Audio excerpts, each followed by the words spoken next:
Hello viewers, Assalamu alaikum and welcome back to CSC Master Environment. In this lecture, I am going to discuss about CRT, that means Chinese Remainder Theorem. So if you have any queries, please comments below and make sure to subscribe and press the bell icon. So let's get started. CRT তে আমাদের এরকম তিনটে equation দেওয়া থাকবে, তিনটে অথবা দুইটা দেওয়া থাকবে। তো এখানে এগুলো হচ্ছে A1 এবং M1 এর ভ্যালু এগুলো দেওয়া থাকবে।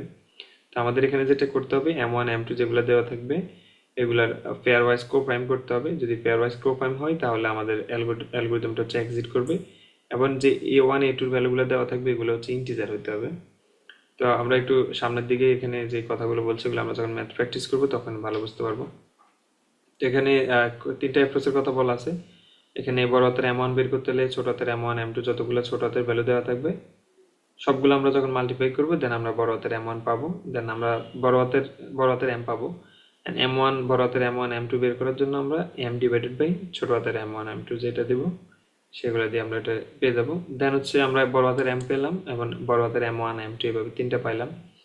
দেন আমাদের যেটা করতে হবে M1 এর জন্য মাল্টিপ্লিকেটিভ ইনভার্স বের করতে হবে, M2 এর জন্য করতে হবে, এবার M3 এর জন্য করতে হবে, অর্থাৎ যতগুলো দেওয়া থাকবে সবগুলোর জন্য করতে হবে। তো এটা হচ্ছে বেসিক থিওরি বা এখানে যে রুলস আর কি। আমরা এখন একটা ম্যাথ যখন আমরা প্র্যাকটিস করবো তখন আমরা ভালো বুঝতে পারবো। তা আমাদের মূলত এই ইকুয়েশনটা সলভ করতে হবে, সেটা হচ্ছে A1 ইন্টু M1 বড় হাতের M1 into M1 inverse 1 that means multiplicative inverse.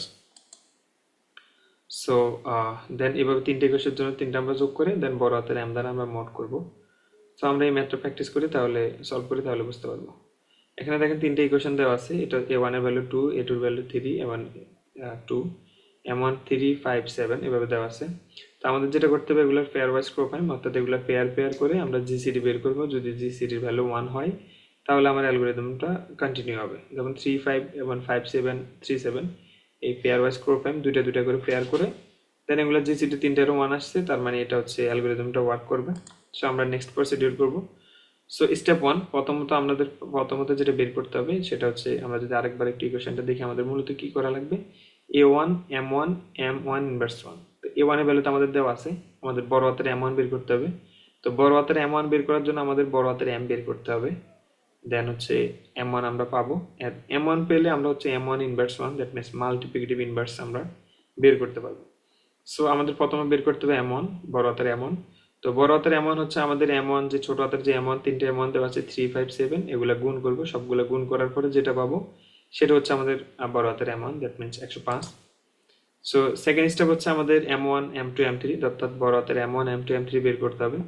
তো বড় হাতের M1 বের করার জন্য 105/3 তার মানে 35, এভাবে তিনটে বের করব 21 এবং 15। তো আমি বড় হাতের M1 এর ভ্যালু পেলাম এবং বড় হাতের M পেলাম। এখন হচ্ছে আমার মাল্টিপ্লিকেটিভ ইনভার্স বের করতে হবে। তো মাল্টিপ্লিকেটিভ ইনভার্স বের করার জন্য আমরা এখন এখানে ব্রুট ফোর্স অ্যাপ্লাই করব। তো ব্রুট ফোর্স অ্যাপ্লাই করব কারণ আমরা মাল্টিপ্লিকেটিভ ইনভার্স বের করার জন্য আলাদা একটা নিয়ম আমরা শিখছিলাম মিডের আগে। তো আমার এখানে কনসার্ন হচ্ছে সিআরটি বের করা, আমার এখানে ওই কনসার্ন না। সো এখানে আমরা ব্রুট ফোর্স অ্যাপ্লাই করব, অর্থাৎ আমরা একটা করে চেক করব 1 2 3 দিয়ে এভাবে চেক করব। তো মাল্টিপ্লিকেটিভ ইনভার্স বের করার রুলস আমি জানি, আশা করি সবাই জানেন, তাও আমি একটু শর্ট করে বলে দিচ্ছি। সেটা হচ্ছে কোনো একটা নাম্বারের মাল্টিপ্লিকেটিভ ইনভার্স বের করতে হলে ওই নাম্বারের সাথে কত গুণ করলে আমার যদি অন্য একটা নাম্বার দ্বারা মোড করি সেটার মোড মানে অর্থাৎ বাক্সে 1 হবে।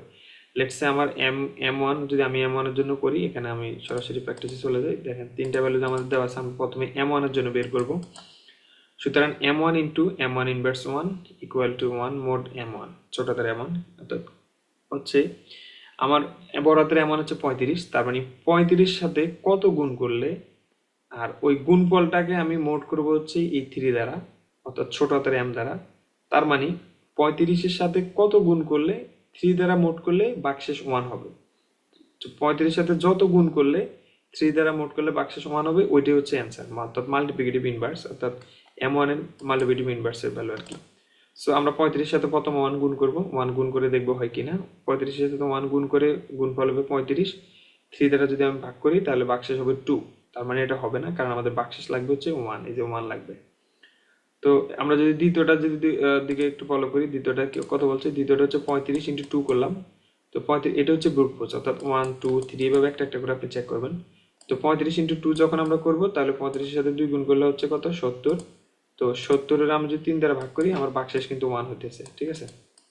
তার মানে আমার এটা হবে, তার মানে আমার মাল্টিপ্লিকেটিভ ইনভার্সের ভ্যালু কত এখানে 2, তার মানে এই M1 ইনভার্স 1 এর ভ্যালুটা হচ্ছে আমার 2, এখানে 2 হবে না, এখানে হবে 1 হবে। মূলত আমার M1 এটা হচ্ছে বাক্সেস আর কি।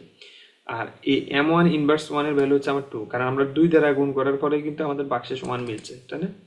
তো সিমিলার ভাবে আমরা হচ্ছে এখানে শুধুমাত্র একটা বের করলাম, আমরা আরো দুইটা বের করতে হবে, সেটা হচ্ছে M2 এর জন্য বের করতে হবে। তো M2 এর ভ্যালু হচ্ছে 21, 21টা আমরা 1 দিয়ে মিলে গেছে, আমাদের 2 এর দিকে আমাদের যাওয়া লাগে নাই, কারণ 21কে 1 দ্বারা গুণ করে যদি আমরা 5 দ্বারা ভাগ করি আমাদের ভাগশেষ থাকে 1, তার মানে 21 এর সাথে কত গুণ করা লাগছে? 1 গুণ করা লাগছে। সুতরাং multiplicative inverse of 2 inverse 1 value হচ্ছে 1, এন্ড দেন M3 যেটা M3 ইনভার্স 1 এর ভ্যালু সেম, 15 এর সাথে 1 গুণ করলে আমাদের মিলে যাচ্ছে, কারণ আমরা M3 যেটা সেটা হচ্ছে আমাদের 7 রে যদি আমি 15 দ্বারা ভাগ করি ভাগশেষ থাকতেছে আমার 1, তার মানে কতর জন্য 1 থাকতেছে? 1 এর জন্য। তো আমরা তিনটা ভ্যালু পেলাম, M1 ইনভার্স 1 এর ভ্যালু হচ্ছে 2, M1 ইনভার্স 2 এর ভ্যালু হচ্ছে 1, এবং M1 3 ইনভার্স 1 এর ভ্যালু হচ্ছে 1। সো আমার 3 স্টেপ হয়ে গেল, এবং 4 স্টেপ হচ্ছে আমার সবগুলো ক্যালকুলেশন করতে হবে। তো সবগুলো ক্যালকুলেশন যে আমার তিনটে ইকুয়েশন, যে তিনটে ইকুয়েশনের জন্য আমরা বের করলাম, A1 এর ভ্যালুতে ইকুয়েশনই দেওয়া আছে, এই যে এটা হচ্ছে A1 এর ভ্যালু, এই যে এগুলো হচ্ছে A1 এর ভ্যালু, এবং বড় হাতের M1 এর ভ্যালু আমরা বের করছি, এবং M1 ইনভার্স 1 এর ভ্যালু আমরা বের করছি। এখন জাস্ট আমরা এগুলো বসাই দিব, 2 ইন্টু 35 ইন্টু 2, দেন প্লাস এটা হচ্ছে প্রথম ইকুয়েশনের জন্য, এটা সেকেন্ড ইকুয়েশনের জন্য, এটা থার্ড ইকুয়েশনের জন্য। দেন এগুলো সবগুলা গুণ করে যোগফল করে আমরা পাইলাম হচ্ছে 233।